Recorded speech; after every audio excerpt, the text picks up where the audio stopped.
Bismillahirrahmanirrahim. Assalamualaikum warahmatullahi wabarakatuh.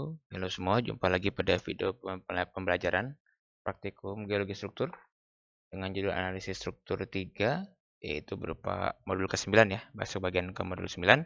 Dan ini merupakan video bagian terakhir, di mana pada video ini kita akan membahas terkait dengan sesar, disertai dengan struktur-struktur penyertanya, dan juga nanti kita akan membahas bagaimana caranya kita menginterpretasi pergerakan ataupun gambaran sesar didasari oleh struktur penyertanya. Oke, baik, kita masuk ke bagian yang awal teman-teman semua.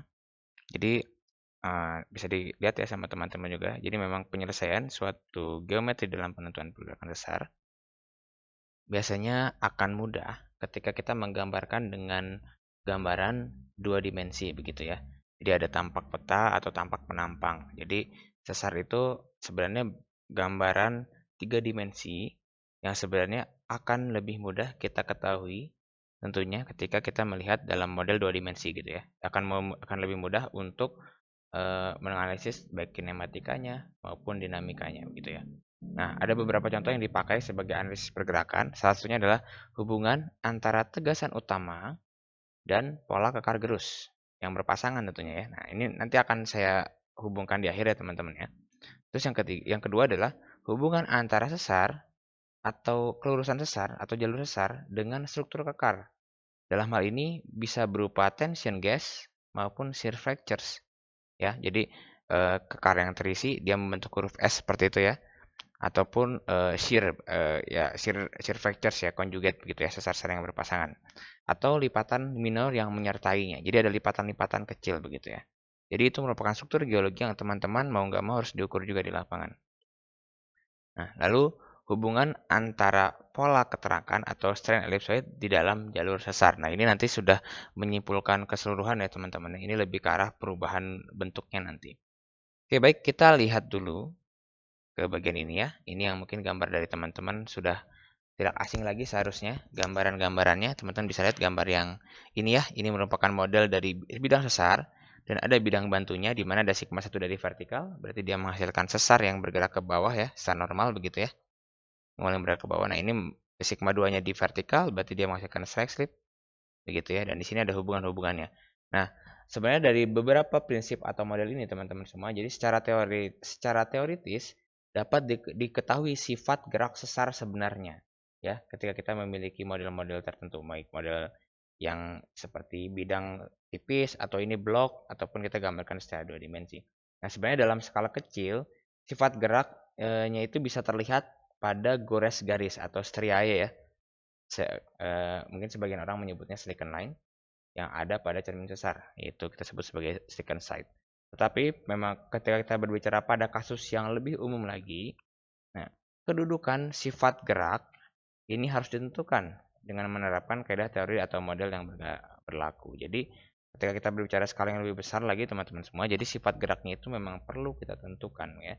Gerak suatu sesar memang tidak selalu mutlak ya, tidak selalu mutlak mendatar seperti tampak pada peta. Jadi tidak selalu mendatar, tidak selalu naik, tidak selalu turun begitu ya. Jadi ketika teman-teman melihat gambar secara mendatar itu tidak selalu mendatar saja ya. Jadi bisa ada variasi antara ketiga jenis tersebut. Bisa mendatar bersama normal, mendatar bersama naik. Yang jelas nggak bisa naik dengan turun ya, kecuali kalau ada kasus-kasus tertentu atau pada event yang berbeda gitu ya. Nah, oleh karena itu ya, kaidah teori atau model yang kaidah teori atau model dan interpretasi gerak sesar itu sebenarnya harus dapat dibayangkan dalam gambaran tiga dimensi. Nah, makanya di awal itu kita berbicara tentang ortografi begitu ya, terus stereografi. Teman-teman itu dipaksa atau diarahkan untuk membayangkan sesuatu gitu ya. Berimajinasi dari bentuk dua dimensi ke tiga dimensi, dari tiga dimensi ke dua dimensi begitu ya.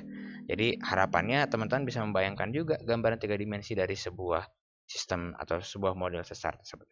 Nah, untuk mempermudah gambaran tiga dimensi, makanya nanti kita melihat adanya struktur garis ya. Ada geometri bidang, geometri garis yang digambarkan baik dari model ortografi maupun model stereografi. Teman-teman bisa lihat ya di sini ini hubungan antara struktur. Jadi ini sebenarnya di rangkuman teman-teman yang nanti akan kita bahas di slide-slide selanjutnya. Jadi ini hubungan antara sigma 1, sigma 3 begini ya. Nah, teman-teman juga tahu, saya sudah sempat atau mungkin sudah berulang kali ya menjelaskan bahwasanya ketika hubungan seperti ini pun nanti kita akan muncul ada join di sini ya, mungkin ada vein-nya seperti ini dan ada fissure seperti ini ya, disertai juga ada lipatan begini kan. Nah, ini nanti dihubungkan dengan model seperti ini teman-teman semua. Jadi nanti akan ketemu bagian mana yang gas fractures-nya. Jadi ini lipatannya, ini shear fractures-nya, nanti juga ditunjang dengan beberapa model dari peneliti-peneliti yang sudah melakukan percobaan atau eksperimen begitu ya. Nah, ini ketika ada gas fractures yang memiliki arah seperti ini. Kenapa? Karena memang ini kan sisi yang C-nya. Ya, ini sisi tekanan, sisi compression, ya ini sisi bukaannya. Begini. Nah, berarti mungkin ada panahnya begini. Sorry, panahnya ya begini, satu lagi begini. Gitu kan ya.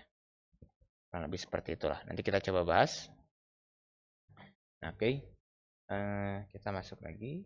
Ini dia teman-teman. Jadi bidang gambar ini bisa dapat dianggap sebagai bidang bantu ya. Jadi ini merupakan gambaran saja. Jadi teman-teman ketika memiliki sigma 1 dari area sini, memiliki sesar utamanya di sini misalkan ya. Tapi nanti memang akan memiliki sigma bidang konjugat di bagian sini ya. Dan juga nanti ini sesar utamanya, dan ini ada bidang horizontal, ini bidang bantu aja, bidang gambar. Yang nantinya kan kita menggambarkannya di model 2 dimensi. Ini silakan dilihat baik-baik, dan juga keterangan lengkapnya itu sudah ada di modul ya. Jadi saya tidak akan menjelaskan secara rinci lagi agar bisa menghemat waktu atau durasi juga. Nah, seperti yang teman-teman tahu bahwasanya ini ya, bahwasanya interpretasi struktur itu dapat dilakukan pada skala yang beragam, baik skala yang mikro sampai skala yang besar ya. Dan sedangkan konsep-konsep interpretasi struktur itu sendiri itu banyak dikembangkan oleh beberapa peneliti. Salah satu yang terkenal adalah model dari Moody and Hill atau Moody dan Hill, dan juga ada Harding dan ada juga Salenko gitu ya. Tapi kita biasanya di Indonesia menggunakan dua model saja, itu model Moody and Hill dan model Harding yang nanti berasosiasi dengan Riddle shear begitu ya. Nah, seperti yang dijelaskan sebelumnya juga, sesar ini seringkali juga tidak berdiri sendiri. Teman-teman bisa rujuk ke video pembelajaran terkait dengan sesar dan kinematika sesar di bagian-bagian akhir. Bahwasanya memang sesar itu bisa apa namanya ya?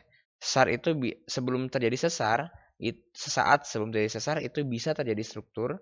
Pada saat pensesaran itu bisa terjadi struktur, dan sesaat setelah sesar itu selesai bekerja, bisa juga terjadi struktur begitu ya. Jadi sesar ini bukan tidak bisa berdiri sendiri. Sesar ini hampir selalu disertai dengan struktur-struktur lain yang kita sebut sebagai struktur penyerta begitu ya. Nah, dari gambar ini saja teman-teman bisa lihat ya bahwasanya ada suatu lipatan. Nah, lipatan lagi nih, ini bukan sesar ya. Lipatan itu disertai juga dengan kekar. Jadi sebenarnya bukan hanya sesar saja, tapi memang struktur-struktur geologi yang lain pun sebenarnya secara tidak langsung saling terhubung begitu ya. Nah, kita juga bisa lihat teman-teman, ini model yang ada. Bisa dulu ya. Jadi ini adalah hubungan antara sesar dengan orientasi kekar dan sebagainya. Teman-teman bisa lihat ya di bagian yang kiri, ini mungkin gambaran lebih sederhananya dari yang dijelaskan di perkuliahan, bahwasanya ini ada sigma 1. Di sini nanti akan ada begini ya, sesar yang shear fractures begitu. Jadi dia menghasilkan join, menghasilkan vein, begitu, dan menghasilkan fissure juga. Setempat di sini ada kita sebut sebagai release joinnya di situ ya. Oke. Baik, nah teman-teman coba lihat di gambar sebelah kanan. Itu merupakan hubungan, bisa kita katakan hubungan antara model 3 dimensi sebuah sesar secara ideal, lalu hubungan dari konsep Andersoniannya, dan juga apa yang real terjadi di lapangan. Nah, teman-teman semua, jadi walaupun secara teori, secara konsep teori teman-teman baca di buku, model sesar normal seperti ini ya, sesar naik seperti ini, sesar datar seperti ini. Nah, pada kenyataannya di lapangan teman-teman tidak seindah itu ya. Jadi akan lebih kompleks daripada yang kita lihat dalam model. Seperti ini saja. Sesar normal dia itu terjadi beberapa sesar normal ya. Dia tidak hanya satu saja ya. Jadi dia membentuk graben di sini bagian tengahnya gitu ya, menjadi sebuah cekungan. Nah, ini model-model sesar normal contohnya. Ini di zona ekstensional ya. Nah, lalu di sesar naik itu tidak serta-merta seperti ini. Kadang ketika kita berbicara di batuan poroelastik, dia akan menghasilkan drag fault begitu ya, teman-teman, ada lipatan seret, sehingga dia menghasilkan lipatan dulu di sini. Jadi seperti ini. Setempat mungkin terjadi kekar-kekar juga, bisa menyesuaikan dengan pola tegasan utamanya ataupun pola dari lipatannya. Dan juga untuk secara mendatar teman-teman bisa lihat, jadi secara mendatar ini tidak hanya bergeser saja teman-teman semua. Jadi dia pun nanti akan menimbulkan lubang di sini ya, atau cekungan-cekungan yang nanti kita sebut atau kita kenal sebagai pull apart begitu ya. Ketika kita menghubungkan dengan model dari secara mendatar begitu, atau model dari transtension begitu ya. Nah, jadi sesar itu tidak seideal model yang ada pada kenyataannya. Makanya dari itu, memang ketika kita menemukan suatu data struktur, itu perlu kita record secara kuantitatif ya. Selain secara deskriptif juga secara kuantitatif. Teman-teman bisa hitung atau bisa ukur dengan jumlah tertentu ya. Biasanya kita mengukur dengan banyak ya. Misalkan baksi sesar ada berapa nih? Ada 10, kita ukur 10-10-nya azimutnya begitu kan ya. Ketika teman-teman punya gas fractures, teman-teman bisa ukur semuanya aja gitu ya, walaupun dia berjejer begitu, agar memperkuat analisis. Seperti yang dijelaskan di video sebelumnya, memang semakin banyak data, maka akan semakin mengerucut ya. Oke, baik, ini merupakan hubungan antara rekahan yang ada dengan sesar, pergerakan sesar. Nah, ini saya singkat saja karena ini sudah dijelaskan, sudah ada di modul juga, teman-teman silakan dibaca ya. Nah, ini juga hubungan antara pergerakan sesar dengan struktur penyertaan. Nah, singkat cerita, sesar dengan struktur sesar itu, adanya pergerakan sesar, kita anggap ini sesar mendatar lah ya, kita anggap ini di peta. Teman-teman bisa lihat, dia akan memiliki pergerakan dekstral ya di sini ya, menganan begitu. Nah, ingat menganan. Oke, nah begini ya. Nah, teman-teman, singkat cerita dia menghasilkan gas fractures dengan arah seperti ini, ya. Shear fracture searah seperti ini. Dan lipatan arah seperti ini. Bagaimana bisa dia membentuk seperti itu? Nah, teman-teman semua, jadi saya akan coba jelaskan sedikit ya. Bahwasanya ketika kita memiliki pergerakan geseran atau kita memiliki pergerakan seperti ini, sebuah lingkaran akan menjadi elipsoid ketika dia digeser oleh shearing ya. Misalnya gini ya. Saya coba ini dulu, kita kembali lagi ke beberapa pekan yang lalu. Ketika ada suatu lingkaran, ini tandanya tidak terdeformasi. Ketika teman-teman seret satu ke kanan, bagian atas, bagian bawah ke kiri, maka dia akan menghasilkan apa? Dia akan menghasilkan elipsoid dengan bentukan seperti ini. Ya, teman-teman ya. Nah, fokus. Nah, bisa dikatakan bahwasanya di bagian sini dia mengalami kontraksi atau pemendekan, dan di bagian sini dia mengalami pemanjangan. Nah, jadi ketika suatu benda diseret ya, dia diseret, maka dia akan menghasilkan respon, ada arah kontraksinya ke arah sini ya. Kita lihat nih. Dan ada arah ekstensinya ke arah sini, dan hubungannya tegak lurus. Nah, sampai sini bisa dipahami ya. Nah, coba saya hapus dulu sedikit. Nah, artiannya teman-teman, jadi kita memiliki arah C dan arah E seperti ini. Pun juga sama dengan bagian bawah. Berarti di sini arah C-nya kan? Ya, di sini ada arah E-nya. Nah, kita lihat ke model A, ke model gambar A ya. Jadi dia memiliki pergerakan seperti ini nih. Kemungkinan berarti dia memiliki arah C ke sini kan?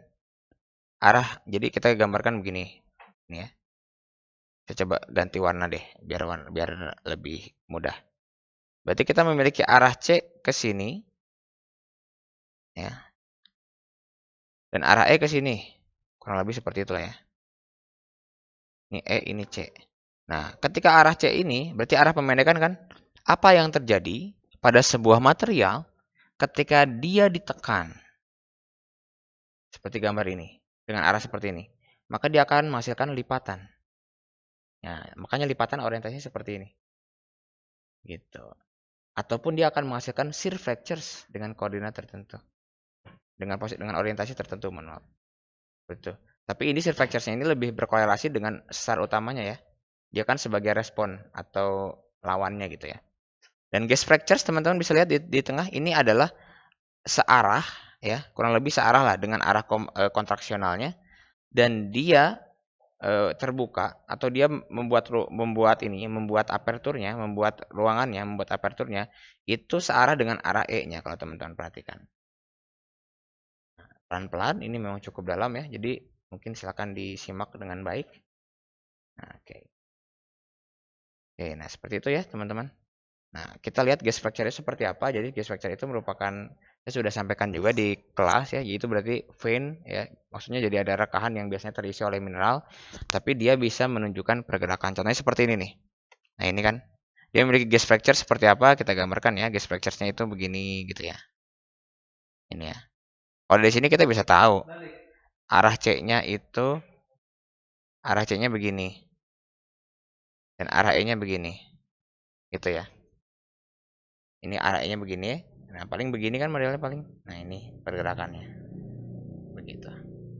Ekstral ceritanya kalau gambar ini. Nah, kurang lebih seperti itu ya, teman-teman ya. Oke. Nah, kita masuk ke model Moody dan Hill, atau saya sering slip of tongue, Moody and Hill gitu ya.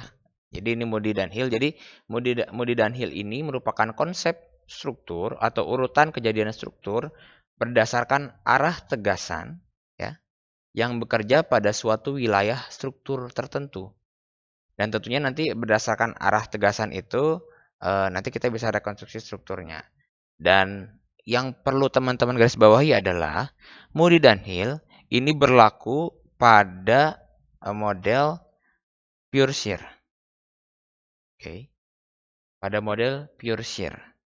Apa itu pure shear? Silakan dirujuk di video pembelajaran apabila masih ada yang lupa di bagian deformasi ya. Oke, baik. Kita lihat ini bagaimana, ini membacanya bagaimana, Pak? Nah, oke, kita pelan-pelan ya, teman-teman ya.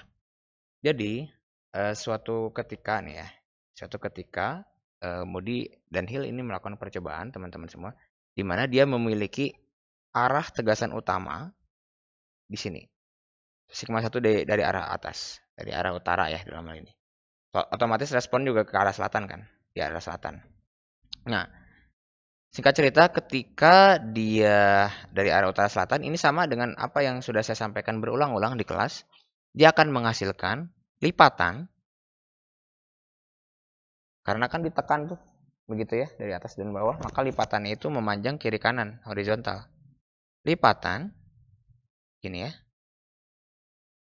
Ataupun nanti setempat ada sar naik ya, tapi ini tidak digambarkan, karena ini yang originalnya, versi originalnya. Oke, dan selain itu, selain lipatan, juga dia menghasilkan sesar mendatar. Begini. Dengan pergerakan yang bagian kanan ini sinistral, ini dekstral. Kenapa Pak? Yang kiri dan kanannya ini, yang kiri dan kanan ini sinistral dan dekstral. Nah kan skema itu dari atas nih. Jadi di bagian yang blok ini, yang saya arsir, itu blok yang saya arsir itu dorong ke bawah gitu ya. Makanya di bagian kirinya ini dekstral, bagian kanan ini sinistral. Sampai sini mudah-mudahan bisa dipahami ya sama teman-teman semua. Nah, sesar ini, sesar yang saya gambar tadi, yang berwarna merah ini, ulangi lagi gambarnya. Ini memiliki sudut dengan sigma 1, ini maksimal 30 derajat. Ini sudut gesernya teman-teman ya. Nanti teman-teman bisa cari tahu secara teknis ketika nanti teman-teman belajar geologi teknik gitu ya. Kenapa sih bisa 30 derajat gitu kan. Singkat cerita memang maksimalnya sudut gesernya 30 derajat. Ada sampai 45 tapi itu jarang sekali begitu ya. Jadi standarnya 30 derajat lah. Kadang 28, kadang 27 begitu. Nah, sesar ini kita sebut sebagai orde pertama. Berarti ketika ada stres yang bekerja pada suatu bidang, yang terjadi adalah orde pertama dulu. Nah, sampai sini bisa dipahami sama teman-teman ya. Nah, setelah itu, setelah ada orde pertama, apakah berhenti? Belum tentu. Nah, teman-teman singkat cerita gini, coba kita bayangkan ya, sebuah pulau didorong dari arah, misalkan pulau Jawa aja ya, kita anggap pulau Jawa yang simetris begitu, yang kiri kanan yang horizon, yang apa? Barat timur lah ya modelnya. Nah, pulau Jawa nih didorong dari arah selatan atau dari arah utara lah, didorong dari arah utara biar sama dengan gambarnya. Maka Jawa itu akan bergeser seperti ini.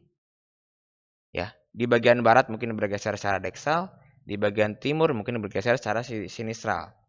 Nah, pergeseran tadi teman-teman semua, pergeseran di bagian tengahnya ini yang bergerak, nah itu akan menimbulkan arah tegasan baru.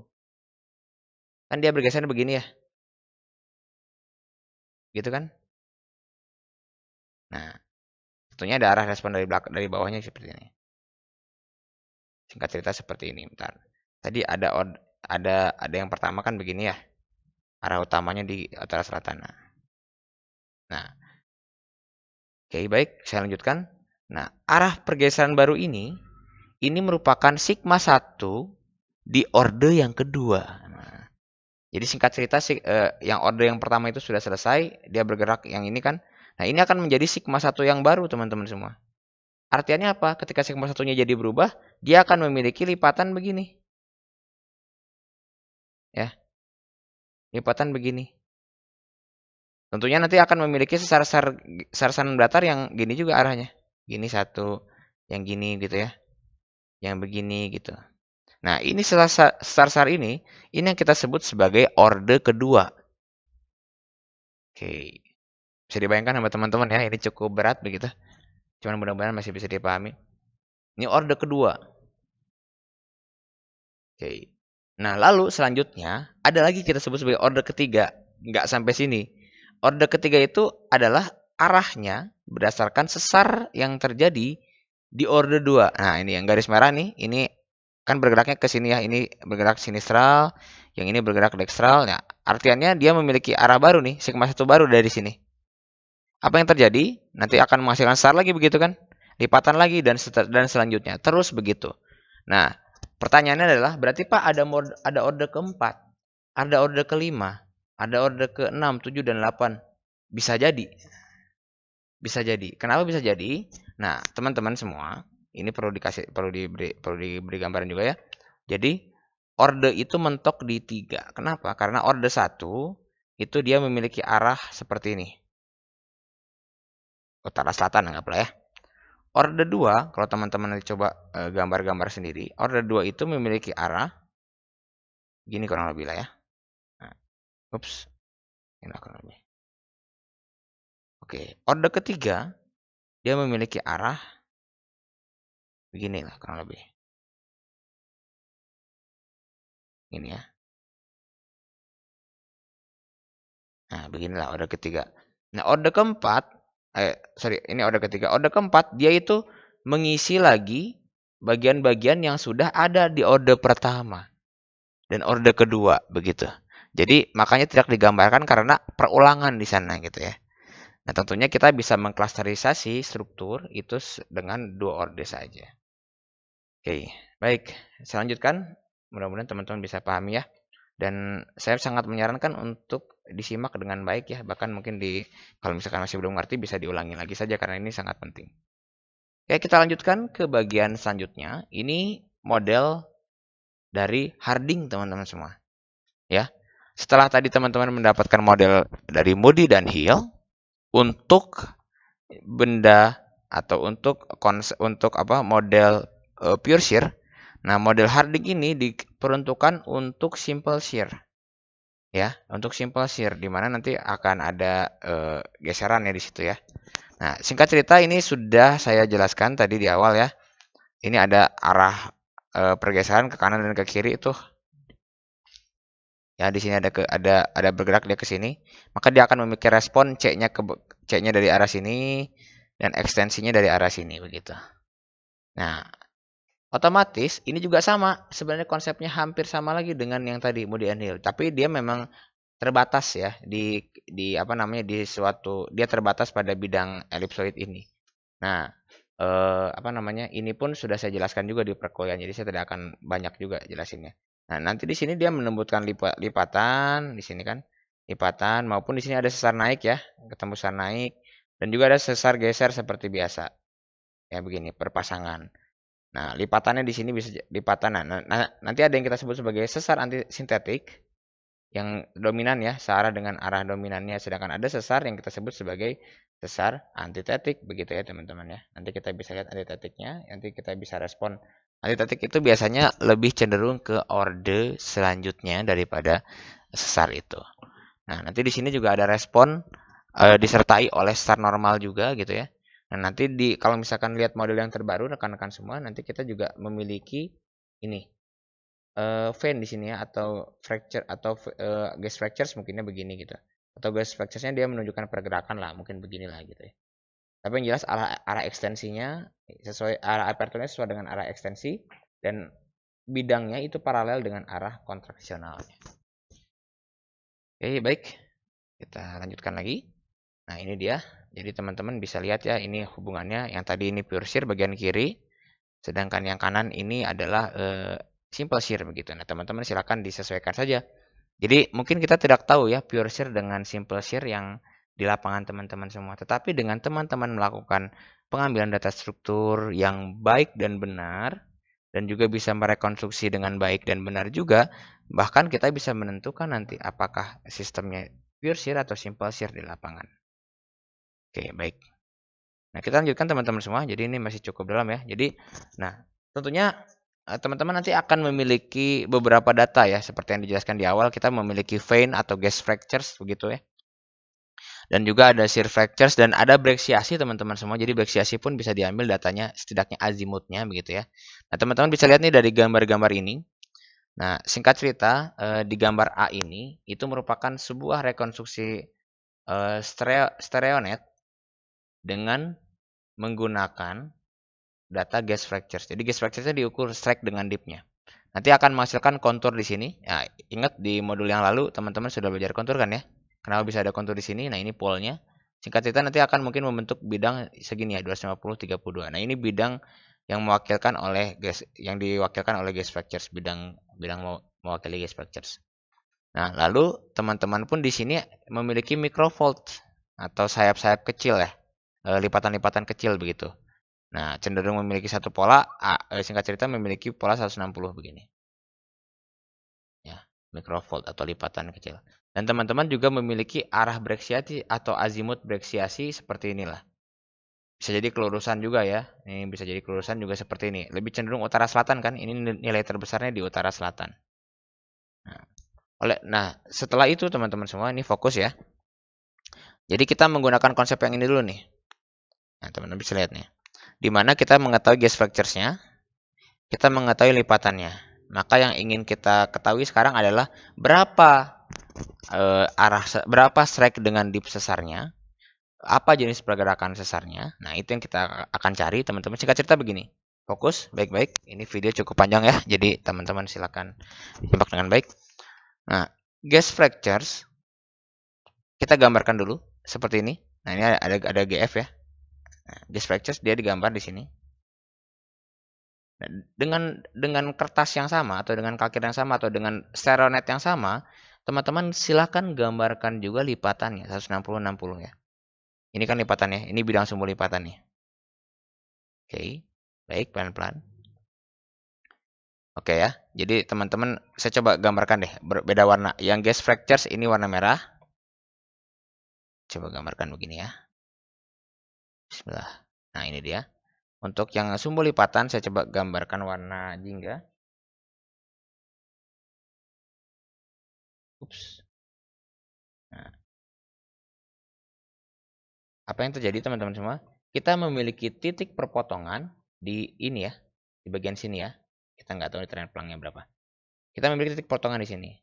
Nah, selanjutnya teman-teman kan memiliki data ini juga, data breksiasi.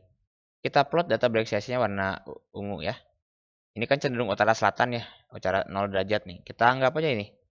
Ini kelurusan breksiasinya. Tanpa kita tahu dipnya berapa. Nah, bagaimana cara kita menentukan dipnya? Nah, teman-teman, kalau kita lihat di sini ya, kita memiliki gas fracture, kita memiliki lipatan, tentunya nanti dia berpotongan juga. Nah, nanti dia akan berpotongan dan ini menunjukkan seringnya menunjukkan bagian sigma 2. Karena sigma 2 kan yang berpotongan ya, bagian sigma 2 yang nantinya kita hubungkan dengan principal stress. Tapi ini kita anggap saja bukan sigma 2 ya. Kita anggap saja ini titik perpotongan. Nah, teman-teman semua, ini nanti bisa kita tarik atau kita korelasikan dengan sudut tertentu tentunya ya. Ini dihubungkan begini. Nah, ini si bidang kelurusan tadi dengan breksiasi tadi ya, utara selatan itu kan dia belum memiliki dip.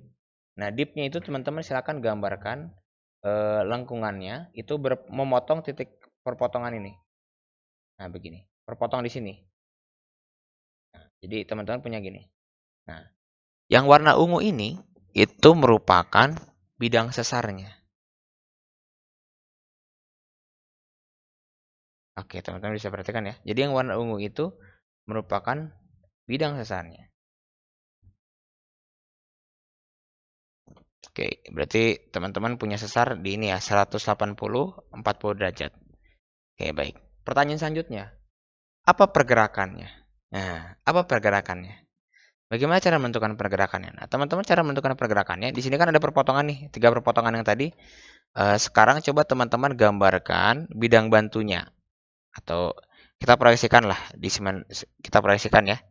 Jadi begini, kita gambarkanlah bidangnya.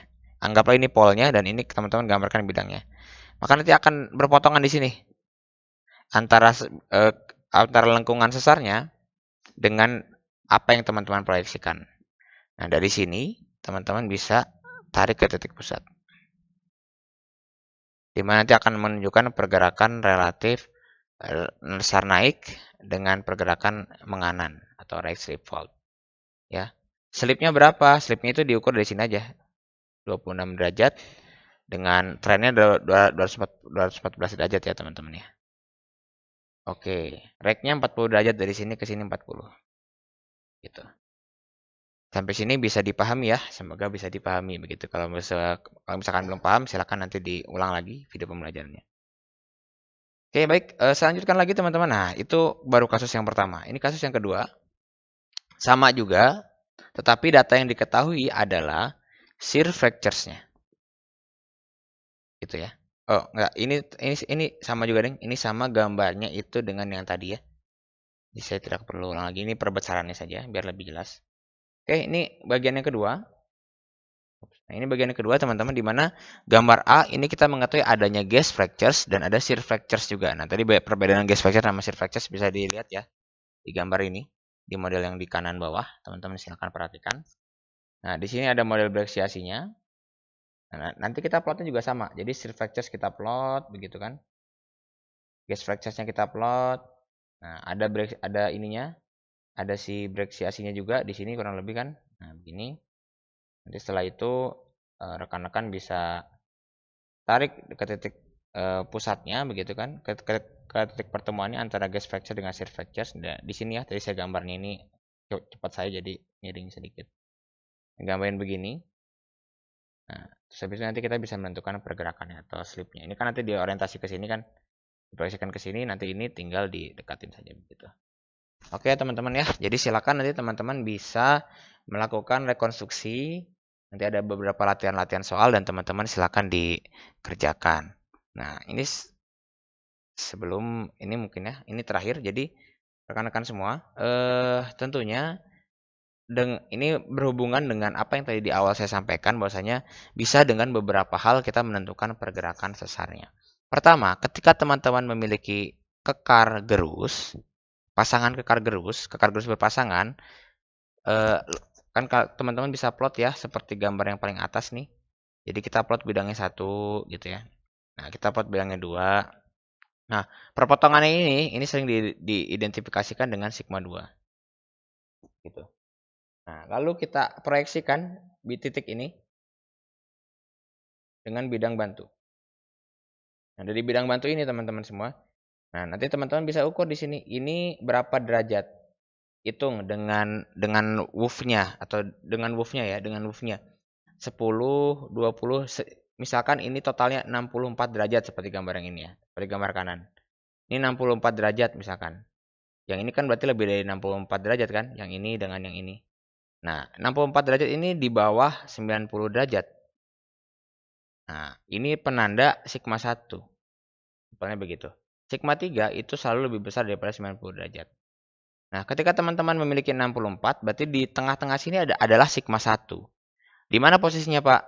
Kita nggak tahu, tapi kita mungkin bisa plot di bagian tengah lah, paling tengah ini sigma 1. Nah, sigma 3 90 derajat dari sigma 1 ya, mungkin sekitar sini. Ini sigma 3. Nah, setelah itu teman-teman bisa memiliki posisi sigma 1 berapa tren pelangnya, sigma 2 berapa tren pelangnya, dan sigma 3 berapa tren pelangnya. Oke, sampai sini bisa dipahami ya sama teman-teman ya. Oke, itu kasus yang pertama. Kasus yang kedua, ketika rekan-rekan memiliki posisi sigma 1, sigma 2, dan sigma 3, sigma 1 dan sigma 3, tetapi belum memilih tapi belum tahu pergerakan sesarnya seperti apa. Anda memiliki bidang tegasannya, memiliki kelurusan ataupun mengukur suatu separation dan sebagainya ya. Teman-teman bisa lihat di sini. Kita gambarkan begini ya. Singkat cerita memiliki bidang begini, tentunya nanti kita sesuaikan, teman-teman bisa digeser dulu, diputar nih. Apa namanya? Kita bisa putar begitu. Ini kan terhubung sigma 1 dan sigma 3. Proyeksinya itu kan ke sigma 2. Jadi sigma 2 singkat cerita ada di sini posisinya. Dan nanti setelah sudah ada sigma 1, sigma 2 dan sigma 3 seperti ini teman-teman semua. Nah, dari sigma 2 ini itu kita proyeksikan 90 derajat ya, pasti di titik ini juga ya. Ya ini mungkin titik pitch-nya. Dengan arah pergerakan itu cenderung ini ya, misalkan karena sigma satunya dari arah sini, berarti dia mungkin akan lebih ke arah menuju titik pusat. Ini kita bisa arah pergerakannya dan nanti teman-teman bisa gambarkan sesar apa yang terjadi. Singkat cerita di sini kan sesar naik ya, tapi ada juga model geserannya begitu. Nah, lalu yang bagian ketiga ini penentuan gerak sesar dan tension gas. Jadi bisa kita lihat di sini ada apa namanya? Ada tensionnya, ada voltnya. Nah, ini seperti yang dijelaskan tadi ya, kita gambarkan perpotongannya. Lalu nanti kita tentukan pergerakannya seperti apa. Ini singkat cerita dia menjauh ya. Gitu ya, karena dia berpotongannya di sini sama slipnya. Oke, baik, ini mungkin saya cukupkan, videonya cukup panjang ya rekan-rekan, jadi silakan disimak dengan baik, semoga bermanfaat dan silakan nanti disesuaikan dengan dengan soal-soal latihan yang diberikan oleh para asisten. Baik, saya cukupkan untuk modul ke-9. Kita jumpa lagi pada video selanjutnya. Terima kasih. Mohon maaf apabila ada silap maupun salah. Nanti mohon dikoreksi. Terima kasih. Assalamualaikum warahmatullahi wabarakatuh.